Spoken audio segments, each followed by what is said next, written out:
All right, hello guys, and welcome to a new episode of Zunsetz. Today we got two of my good friends from Lipscomb. We got Hailey and my friend Davies over here. So, I mean, if you guys want to follow them, there's gonna be a link. Just go check them out. Pretty good friends of mine. They're here today because we have a special topic today, guys. Very special topic. I'm never gonna lie to you. Colorado. Wow, Colorado. Insane. Dude, I don't even know how to start this conversation, to be honest. Davies, could you tell us how did that happen? Random. Me and Hailey, we were just hanging out and we were talking about the possibility of doing some trip. We didn't know exactly what we wanted to do. So we were talking through some things and then talking about ideas and how we would do it. Trying to keep it on a budget was a big thing. Right. And we were like, dude, what if we went to Colorado? And we were like, didn't know exactly where we wanted to go in Colorado. So we started looking and made our way through, and then we decided on Rocky Mountain National Park. And then we decided we'd just car camp. And that's about as far as the planning went. Yeah, decided on Rocky Mountain, and then we were like, okay, both of us are gonna drive, do the 18 hours. Right. There, we had work, so we're leaving Friday morning, had to get back for work on Monday. So we're like, we gotta drive 18 hours there, do a hike, and then drive 18 hours back. Wow. Back in time for work on Monday. And then, do you remember when we put it on my story? Yeah, I saw. We put it on both of our stories. If we added a third person, it would make prices a lot cheaper, make everything more affordable, splitting gas 3 ways. Right. And that's when you slid up.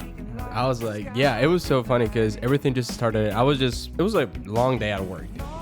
And so I highlights the story, and I was like, okay, so I'm gonna be honest with you. At the beginning, I thought you meant going to the Smoky Mountains, here in Tennessee. So it's 3 hours from here.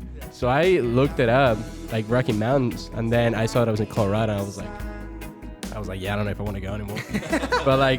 but honestly, dude, I would just looking at my phone, and then I literally got a text from my boss, and he goes are you coming in tomorrow? So I looked at it, and I was like, hell no, man. So that's when I told you I'm going. Yeah, so yeah. Crazy. Have any experience with camping or hiking or anything like that, or how's Dude, how's that work? honestly, me, I don't have much experience with Okay. I've never been camping, so that was my first time. I don't would we consider what we did camping? We slept out of your car, but okay. So that was my first time camping, not with the tent or anything. I still haven't slept out of the tent and did all that, but Right. Sleeping out of his car, and then I do hikes regularly, but never overnight or anything like that. So Right. What about you, Davis? Yeah, I did a trip that was somewhat similar with my friend Joel in October. We went to Mount Rushmore and came back. Did you come up with the idea of sleeping in the car? Well, our original plan was hopefully we had we had rented out tents. Okay. From Lipscomb, the student activity center. And then we thought about it, and we're like, well, if we're doing an 18-hour drive, we're gonna get to the Rocky Mountain National Park at 10 p.m., 11 p.m. We're it's gonna be pitch black. We're gonna have to set up the tents when we're just gonna want to go to bed. So we're like, you know what? Right. Screw the tents. We're just gonna sleep out the car. And then we ended up getting there at 8 p.m., which honestly would have worked out if we had tents. But we got there, somebody was like, hey, y'all better set y'all stuff quick. And we're like, oh yeah, for that sure. Went to the bathroom, came back, and started setting up our car. Because I remember we just driving in the car, on the highway, just going crazy because we were seeing all the mountains and everything. So we were just super happy about that. What was the first impression? What do you think? First impression, dude, I had never really seen anything like that. Growing up in Nashville, haven't really gone to national parks and seen the mountains like that. So driving is we've been driving through Kansas for 8-9 hours, seeing literally. That was my shift. Yeah, your shift. We saw literally nothing in Kansas, and then finally when we got to Colorado and closer to Denver area, and you could see the mountains in the distance. Oh my gosh. That's when I was ooh, I was so happy, dude. Honestly, that's what I'm saying. I don't even know if person will be down to drive 36 hours back and forth. You know what I mean? Whenever I told my parents, they were really they were like, do you think that's a good idea? Parents reacting to the idea that you guys have. I didn't tell my dad until a week ago. So we did this trip 2-3 weeks ago now. Yeah. I didn't tell him until I saw him again, and he was not thrilled with the idea, I guess. But I mean, we got back in one piece. With my mom, though, I didn't tell her anything going forward. And then once we got to Colorado and we were about to get in for the night, I was saying about losing reception and stuff. I was like, I should probably let her know where I'm at. I sent her a text. I was like, you know, if you see in the news that I'm missing on a mountain, it's true, because I'm in Colorado right now. I'm sleeping in the car. And she was worried. She was making sure I thought of everything, flashlights, all the other stuff. I was like, you know, we'll be fine. It'll work out. Right. But at that point, I guess there's nothing she could really do. You know, we're in. For me, I did not tell my parents before. Oh shit. Like, I still haven't told them. Okay. I still haven't told them. Dude, the whole thing, I didn't want them being like super worried. Like they're the type to get very, very worried. Oh, if I was okay. if I was gonna do like a 19-hour drive, and I just don't want them to like stress over that type of stuff. I did tell them I was going on a road trip towards a national park. I didn't tell them it was in Denver. But wow. I did tell my brother though, just like just in case. In case I did die. That's crazy. It was so funny. I think Highlight Night's boss was more nervous about it than anybody else. She was like, you guys better be back on Monday. We told her, and she was like, ain't no excuses. You better be there 10 a.m. Monday. That is crazy. Yeah, dude. And it was so funny because I remember first night, I was so hot, dude. I was inside of the car, dude. Imagine having 3 dudes inside of a car. Like everything smells, dude. Like there's not, like it was so bad. Like, so like, it's on Altima, so it's not like a huge car. Right. Yeah, dude. So like we literally just somehow we actually fit in the car. We were just there, and I just remember being like, "Oh my god, I'm just so hot, bro." So I'm just starting like rolling down the windows a little bit, and then Davis looks at me, and he goes, "Dude, like you can do that, man. Like, what if a bird comes in?" I was like, "Dude, there's no way." That was so funny. I think Davis's like worst nightmare was like just like wake up and see like a bear, just like try to that's what I'm saying, dude. That is so funny. And we never actually saw a bear though. I was so sad about that, to be honest. But yeah, that was I slept 2 nights in the car. The first night we had one person in the passenger seat, reclined all the way back, and then that was Mateo up front, and then me and Davis were laying out flat. Our legs were like in the trunk, so like our legs were in the trunk, and our body was like where the back seats would have been, but they were like folded down so we could lay our bodies on there. But honestly, I did not mind the setup at all. I got 7 hours of sleep. Once you took your nice dosage of melatonin. Oh yes. Hey, I offer the melatonin. Cheater. But I got 7 hours of sleep. Davis, how many hours of sleep did you get the first night? The first night, probably hour time. I was tossed and turning. My body's too like long to get my feet back in there. They were scrunched up, and the lip. There's like a lip about like probably like 3 inches. Between the trunk and the back seats that were laid down, so you couldn't like lay flush. It was just, oh my gosh, it was the worst. What we ate? Yeah. Can we talk about that? I mean, so we were like, okay, we're just gonna pack PB&J sandwiches.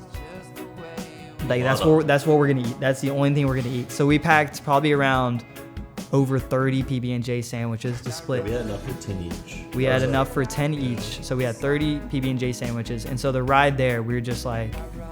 Breakfast, it was like PB&J sandwich. Lunch, PB&J sandwich. And then we had some other snacks like PB&J sticks from Trader Joe's. Yeah, it was bright. And then, so that is so funny. What were the other snacks? We had banana chips. That's about it though. That was legitimate. And then we had water. First night, dude. First night we actually got to the Rocky Mountains. We were starving, dude. There was like nothing over there. We're just like, finally, dude, we're just gonna get some dinner, bro. PB&J. Do not want to eat PB&J sandwiches. It kind of makes me sick just to look at, even now. We woke up at like 3:45 the next day and got to the trailhead that we were going to, and that's kind of where we started the day. Yeah. So it was funny, we barely got to sleep. Like we probably slept like for 4 hours. Woke up next morning. Dude, put your hiking boots, man. We're gonna hike. We're actually gonna hike. 4 in the morning, whatever. It was cold too. It was kind of cold. Yeah, Colorado. It warmed up as the day went on, but in that morning it was like, oof. Yeah.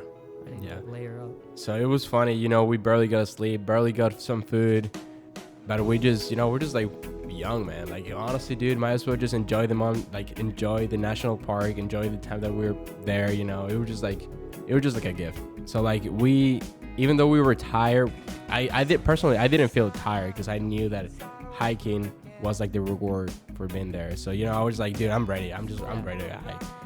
So I remember just hiking 4 a.m. I remember just like, you know, going up the trail, whatever, and then we got to see this amazing sunrise, dude, and on top of the hill, whatever. So and then we saw this frozen lake too. Dude, it was insane, dude. Wow. Like it was honestly, man, like I was at the time I didn't even feel tired. I just wanted to keep walking and everything. We had just finished the Bear Lake hike, which was like 5 miles. So yeah, and it was like 10. At this point, it was catching up. The sleep was catching up to me. I had a headache, but I was like, man, we're here. I only have this day to be in Colorado. So I'm just like, we got to do this hike. So we got up it. I was pretty miserable. Going up was awful. Like it had an insane amount of elevation. Like the way up was like. I thought it was gonna be an easy hike, dude. It was. Yeah, no, it was a hard hike. It was definitely harder than the Bear Lake hike. But like my legs were burning. It was hard. Yeah, it was demanding. It was about 2,500 feet of elevation gain, but we're already sitting at like, you know, a little over 9,000 feet. So I mean, after that, like the elevation, everything, the altitude, you know, gets you pretty quick. But it was worth it. Yeah, the summit, the peak, the summit was gorgeous. I mean, and I was like so exhausted from there. I was like, I could sit here all day and just relax. But we had to get down pretty quick because of we'd read somewhere that like it's very common for there to be storms. Oh yeah. I didn't believe you that there was a storm coming until I felt like small droplets on my arm, and I was like, we need to start going now. It was funny because I was like, Davies, you're crazy, man. Look at the sun, man. It's not gonna rain, man. It's not gonna rain. So we started going down. I was like, I started feeling bad, dude. I felt bad. My stomach hurt, bro. I like pretty sure there was like the PB&Js we ate last night. We had the PB&J at the summit too. Oh yeah, yeah. So like I was just feeling kind of sick, dude. Like you know, I was just like, damn, like going slower and slower. And then you kept stopping every 5 minutes. Because I thought I was gonna throw up. I could feel the rain getting stronger, and I was like, we're gonna be on this hike for an hour, and it's gonna pour on us. And like context, I had like cameras in my bag. I'm like, I can't get this stuff soaked, or like I'm screwed. Right. And Mateo just kept stopping. I was like, okay, we need to go. Dude, I always been keep so on bad. going and catch up. Every time we kept going, we turned around and just nowhere to be seen. Oh. Nobody to turn back. Dude, I like freaked out. I was freaking out, bro. Sprinting, dude. It was so funny. It was so funny though. But I mean, honestly, I think we made it just in time to the bottom of the trail. Yeah. And then literally once we got there, it started like got in the car. Right there. It started pouring like very. And I was like, wow. Yeah, we got really lucky. Because even if we had to walk in that for 10 minutes, that would have been miserable. Yeah. And then, you know, after that, honestly, what was the total miles that we walked? Like, it was like... It's like 12 and a half. 12 and a half miles. 12 and a half miles. It's like we were exhausted. No. We need actual food. We don't need PB&J sandwiches. Yeah, I was getting mad, too. I was like, dude, no, we need some food, bro. Because the last 2 days, we had literally been eating just PB&Js and banana chips. And I was like, we need like actual substance after like a 12 and a half hour hike. So we went to a Mexican restaurant. Dude. That was so you guys know how's the you know, they always serve you like chips and salsa whenever you sit down and everything, dude. We probably ate like full basket of like 4 or 5 baskets. And we kept chips, dude. We're like, can we get another one? Excuse me, can I get another one? It's like three people finished like 4 or 5 baskets. Yeah, dude. I think like the guy, like he asked, hey guys, you want like another basket? And we're like, yeah, for sure. And he never came back. He never came back. We got cut off to our car and just sat in that parking lot. We pulled it off to the a little bit less busy side of the parking lot and just camped out there for like an hour or something. And then we were talking, we were like, after about an hour of y'all sleeping, I couldn't sleep still. Right. I don't know what was wrong with me. Yeah. I was like, what are we doing? Dude, I think we're just like doing nothing. We're like yeah, it's like, why don't we at least drive if we're gonna sleep? Dude, that is so But funny. we slept in the Mexican restaurant parking lot, and it was just like, what are we doing? Like, I don't know. It was a weird. It was a weird thing we did. It But was. like, it was. Yeah. I was so. I was tired. so I tired, can. too. The original plan was to stay like another night in Colorado, and then wake up like early in the morning, and then drive back to Nashville. Yeah. Which but instead we were like, let's just drive back a little bit. No, back up. I was so happy, because I was so happy, we got a proper meal, and I was like, okay, finally, can we just go back, back in the Rocky Mountains, when we just like sleep over there, it's fine. I thought that was the original plan, and then these two guys right here, they started talking, right, and they were like, dude, like, what if we just drive, man, like to Nashville, right? I was like, what the hell? Which is so funny because so that was Saturday. Friday, we drove 18 hours, and then we did a hike, and then that same day on Saturday, we drove back. Like, that's just crazy for me to think. This is the time to do those crazy things. Like, we're in college, man. We're young, dumb, and broke. So might as well just do whatever you gotta do, man. Sometimes you gotta take the risk, you know what I mean? 'Cause they just wanted to go back home, and I was like, all right, I guess. So we started driving till we actually got like in Kansas, right? The state of Kansas. Ellis, Kansas. We decided to stop in small town. It's sketchy as hell. It was so sketchy. So sketchy. We just decided to stay there because it was late. It was late by the time we got there. Yeah. And then we were like, you know what? Might as well just We stopped sleep. at a Love's, right? Yeah. Love's gas station. A lot of yelling and everything like that. And Hailey was already in the back seat, knocked out. He I already was took knocked his melatonin. Dude, yeah, it was Me a really and bad. Taylor looked at each other, we were like, Yeah. Sketch. It was kind of sketch. it was so hot there.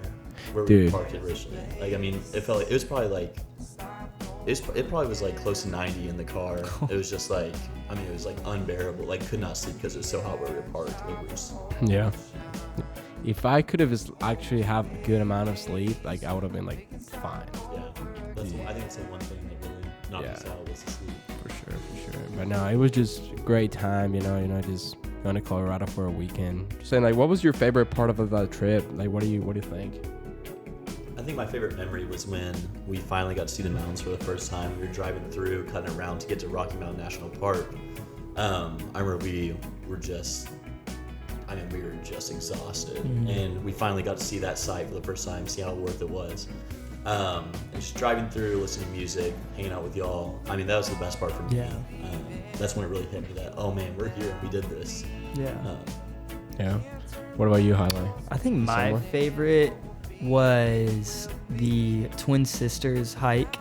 Not the actual process of getting to the summit, but like once you finally got to the summit, you're like, wow, like that was exhausting, but like I was able to persevere. I was able to not give up and summit this hike.